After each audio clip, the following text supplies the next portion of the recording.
Hi there and welcome to this video. I wanted to make this video just to kind of update you on where I'm at with Piriformis syndrome, because I remember making a video a few years ago to share kind of how I fixed Piriformis syndrome and how I wasn't experiencing any pain anymore. And I couldn't believe how many years went by since that video. So I wanted to make a new video about where I'm at and also the things that have been helping me to maintain a pain-free state. I receive many emails from people every day saying I'm doing these exercises or I'm doing the performance control program and I'm seeing relief, I'm seeing progress, but I'm really scared about getting the pain again in the future. You know, you have that fear inside of you that you really don't know if this is forever or you're gonna be getting pain again soon. So I wanted to make this video to just share what's been working for me for the past few years, and hopefully you can implement these things and we can all continue to make progress and continue to live a pain-free life, because I know it's very important. You know, the moment that you start to feel better, it's like you get your freedom back. You can do so many things and you feel all the things that you took for granted before. It's like now you really appreciate them and you don't want to go back ever to that state. So one of the very important things that have been helping me is really just realizing and identifying that pain cycle. We all get stuck in one area. For me, for years, I was stuck in the stretching, massage, temporary relief side of the pain cycle. And I really, because I was just, you know, it was my early years of university. It was in 2011 or late 2010. It was actually 2010 when I started feeling the pain. So, but I got the diagnosis later. So I was really young. I was just kind of getting started on my education. I really didn't know how to address these things. So I was just stretching all the time, getting massages and freaking out, you know, when those things didn't work. So when we first get the pain, we kind of get stuck in that side of the pain cycle. So the moment you start to shift and look at things from a different perspective, that's when you really start to get some tangible results. So for the past 5 years, I haven't had any flare-ups. However, I do want to mention that it's not that I never get pain. For example, when I broke my toe last year, it was in 2020 January, and I remember when I broke my toe, for a few days I was really feeling the piriformis, and that's because I was walking on my heel for a few days. Like, I just didn't know how to walk anymore because my toe was broken, my whole foot was swollen and blue, and I was injured. So automatically your body tries to compensate and find ways to protect that area. So I started to walk on the side of my foot on those first few days because I couldn't put my foot on the floor. I couldn't put any pressure on my foot. So I started working on the side and kind of putting my foot into that external rotation. And I really felt tightness in the piriformis area, and I was really scared. I was like, oh my God, all the progress I made, I'm gonna go back to square one again. But that's one thing I want you to know is just please don't freak out when you start to feel the pain again. Just don't tell yourself that you're gonna go back to square one. It's really just a part of life to have these little pains and aches, and it's just kind of your body telling you something is up. You know, I'm hurting here, you need to look here. Just, you know, don't stress out right away when you feel certain tension or certain pains in certain areas. It's just part of life. And the first thing you need to do is, of course, assess what's happening. So when that happened, I knew what I was doing. It's just that I couldn't change it, because how else was I gonna walk? But I started to look into getting a boot to help so that I can walk better, I can walk more normally. And so that's one thing. You need to assess what you've been doing prior to the pain, the onset of the pain or the tightness. Make sure to check was it something different that you've done? Was it just a few really busy days at work where you had to work extra hours, spend more time at your desk? You know, a lot of times things happen in life where we change our lifestyle. It could be for the short term, but you just want to identify what has been causing, what could have caused that onset of tightness or pain. So I reflect on my habits, I reflect on any patterns, like what have I been doing that's been just out of the usual. So for example, if you had to work for extra hours, you identified that, you know, you either can work less hours, or you can do your work standing a little more. You can do more self-myofascial release and stretching to manage that. So if you're putting your body in that flexion for a long time, then you balance that by doing more self-myofascial release to release that tightness.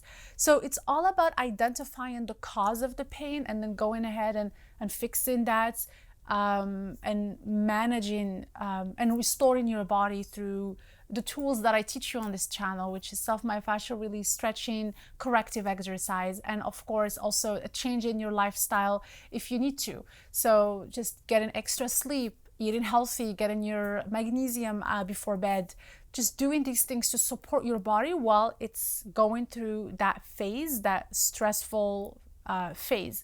And that's kind of what I did when I broke my toe. I knew that for about 5 to 6 weeks I was gonna be wearing these boots, and it was going to change the way I walk, and that was gonna have an effect on my muscles. It's just going to happen. I accepted that, but I didn't just sit and wait for those imbalances to be created and to give me pain. I was really working every day. I would get on the floor and just release all that tightness on my hip, especially my right hip, because it was where I was walking really weirdly. But also I was putting a lot more weight on my left hip. So I knew that my left glute would probably be more tight. So really it's just about creating a plan to fix those imbalances that you've accumulated. Another thing that I've been doing is I am continually reassessing. I'm not waiting until I feel the pain to go ahead and fix things. I'm actually every couple weeks, 2 to 3 weeks, I go through a full assessment, which I share in my program, but I do it myself because, you know, it's just, again, part of life. We're moving every day, we're doing things, we're sitting more, standing more, maybe you're moving, you have to lift boxes, it's just things that happen that could create those imbalances. The problem is we kind of neglect maintaining our body and we wait until we feel any pain to kind of do something about it. But if you take a proactive approach and you start to assess, for example, if I'm noticing that I'm rotating my hip more externally, I'm like, okay, maybe I have some piriformis tightness I need to address. If I'm doing the assessment, I'm noticing that I'm overarching my lower back. I realize, oh, I have some lats tightness here. So I'm always correcting as I'm going. I'm not waiting until I feel any pain to address it. This has been really helpful. So if there's just one big advice, just one major advice I want to give, is to not wait until you feel the pain. And I do this for, you know, my upper body. I always assess neck, shoulder tension, lower back, hips, you know, ankle mobility. So I'm always assessing these things and kind of fixing as I'm going before I feel any tension or any pain. Currently, I've been working out at home. I made a video about why I quit the gym last year, I think. Just due to the current situation, I decided to just start working out at home. So I made a video about that I will link below. It's been working really well for me and I really enjoy it. So you know how I like to work out. I like to take my time with my workout. I don't rush. The gym, you know, had us just book appointments for 45 minutes. And to me, it just doesn't work. You know, I have to take my time with each exercise. I'm not going to rush through my workouts, you know. So it just, now I can take my time and do those things. I still do low impact workouts. I do lift weights, but it's always low impact.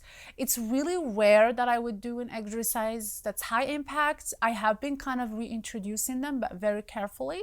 So I would do some jumping squats, jumping lunges. They're kind of like sprinkled throughout the month. I don't just have one workout where I'm doing just high impact drills. I don't do that. So it would be like one exercise here, another one there, just to kind of reintroduce them and see how my body's responding to them in a way, because I've always feared these exercises because they always triggered performance syndrome for me, and I'm really taking it really slow with these things, and I really just enjoy lifting weights and doing low impact stuff. So I'm sticking to those things. I also do walks now that it's warmer outside. I've been reintroducing my daily walks just to kind of get outside, get in nature, and get some cardio. Those are the things that have been really working for me to not trigger performance syndrome. Another last thing that I want to mention that isn't really related to exercise or fitness, which is we got a firm mattress a year and a half ago. The reason why I want to say this is because whenever I travel and I'm sleeping on a different mattress, I can feel that I'm not getting a good sleep, and I wake up just feeling some tension in my hips. So I just want to mention that maybe you could try just a firmer mattress to see. Of course, it will depend on your preference. It's just something that I wanted to mention, because just shifting from a softer mattress to a firmer mattress definitely made a huge difference in how I'm feeling it every morning. And I noticed that I haven't had any tension in the back or the hips when I get up. What I have been doing has been working for more than 5 years now, so I'm just gonna keep doing that and keep letting you know how it's going. As I said, it's not a linear thing. There are ups and downs, and I definitely feel some tension some days. It has not been as bad as before. Like before, when I first had performance syndrome, I was always in pain. So nothing compares to that. Now it's just a little bit of tension that I probably could completely ignore. It's like there, but I can't really feel it that much. But as I said, I always make sure to take care of it before it becomes more than that. I have so many resources on my websites and on this channel, so I will have all of those things below this video if you are new to my channel. But I share really everything on my blog, so you can go there and learn more just about my journey with performance syndrome. It's a really frustrating chronic pain, and I totally understand just the frustration and overwhelm, the confusion it can come with it. I lived with that for 7 years at least, you know, through university, through 4 years of university, you know, my summers, a few years of working at a job, and it was really it took over my life. So I definitely understand the need to know what works. Just be patient and adopt like a healing mindset. Listen to your body, learn as much as you can about your body and how it works, how the muscles work. And at the end of the day, when we take responsibility for our health and we really put in the work, I am confident that you are going to see great results. So I hope this video was helpful. I will see you in the next video very soon.